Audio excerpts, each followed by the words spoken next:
Each year, Israelis pause to remember the Holocaust, the slaughter of 6 million Jews by the Nazis and their collaborators. In talking about such a daunting subject, it's often hard to grasp the reality of each person's story, their life, family, hopes, and dreams. A new online exhibit from Israel's Holocaust Museum aims to tell those stories, and CBN's Scott Ross visited Yad Vashem in Jerusalem to bring us that story. My dear Rosi, I am happy that you received our greetings. What are you up to, my darling? Be well. Many kisses from your mother. In every letter at the beginning and at the end, she wrote, "Make sure to take care of your health." That's the final letter Rosi Joschkowitz received from her mother, Berta. Each story is unique. In those online exhibitions, we are telling stories first to commemorate the victims, to give them back their names, human dignity.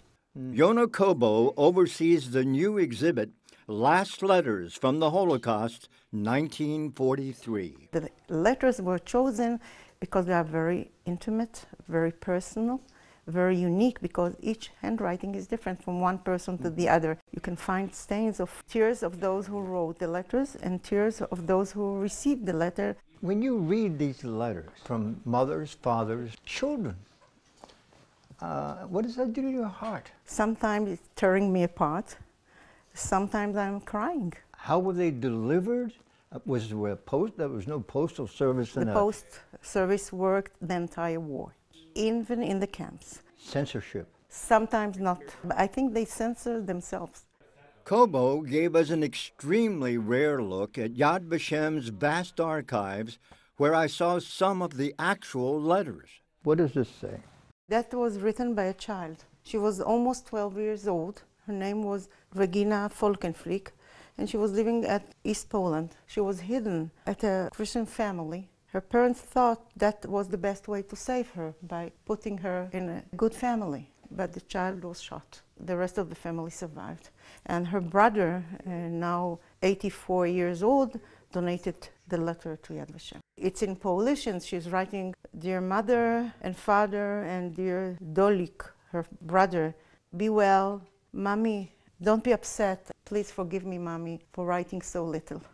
And here's another one. That is another one, written by a young woman, 19 years old, Rosette Bomblat. She was active in a group of underground movement in Paris. She helped saving other Jewish children. Her family was hidden in a village not far away from Paris. And Rosette is writing here in French, "I'm only living for the day that we will be together again." All the family, except of Rosette and her oldest sister Sarah, survived and emigrated to Israel. She didn't. She didn't. She was transferred to Auschwitz. She was murdered in the camp. What about your family? My mother was born in Germany, and she has been through a ghetto, a labor camp, and a very, very long death march. She marched 800 kilometers by foot. My father survived Auschwitz, and they met after the war was over. And when I was older, like 35 years old, my father remembered to tell me his secret. He was a widow when he met my mom. He lost his first wife and baby daughter in Belzec. I just recently found the name of his daughter. This online exhibit is just one of many at Yad Vashem, the main collection of Holocaust documentation in the world. So one of the main missions of Yad Vashem is to collect into one place all the documents, all the evidence about the fate of Jews during the Holocaust. It was the first intention of Holocaust survivors the first day after the war was ended.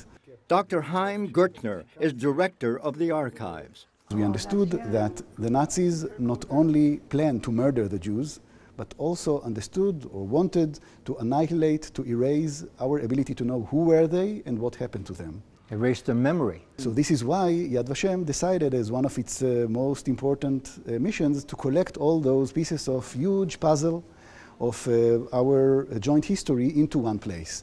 The more than 200 million pages of documentation includes testimony, survivors' stories, photos, and other personal items. We launched 7 years ago a national campaign. We call it Gathering the Fragments. We met until now close to 11,000 people who donated to us during the last 7 years more than 124,000 items and collections. And are there many survivors living today that have seen this, been here, and experienced this? Yes, Holocaust survivors do see Yad Vashem as the home of their items, and they say here it will be kept forever. He will preserve it. And I may tell you the story, for example, of this sweater over here. Yes. That was donated to us on the first day of this campaign 7 years ago by a lady from Tel Aviv.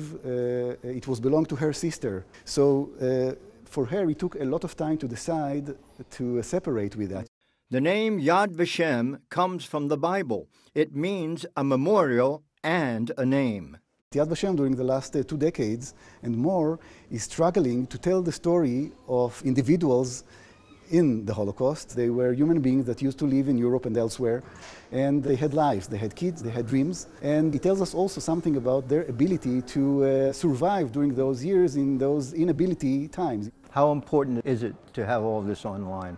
Around 1 million visitors are coming to Yad Vashem every year. Almost 10,000 of them are visiting our reading room every year. But last year, more than 19 million people all over the world, Jews and non-Jews, used our databases online. Because you're around this and have explored this and researched it, do you become jaded at all? I mean, it has to affect your heart. I am a son of a Holocaust survivor myself. I was going to ask you that. I think that as an educator, our mission here to educate the next generation is what gives us the strength to think ahead, what to do with that story for generations to come. Scott Ross for CBN at Yad Vashem in Jerusalem.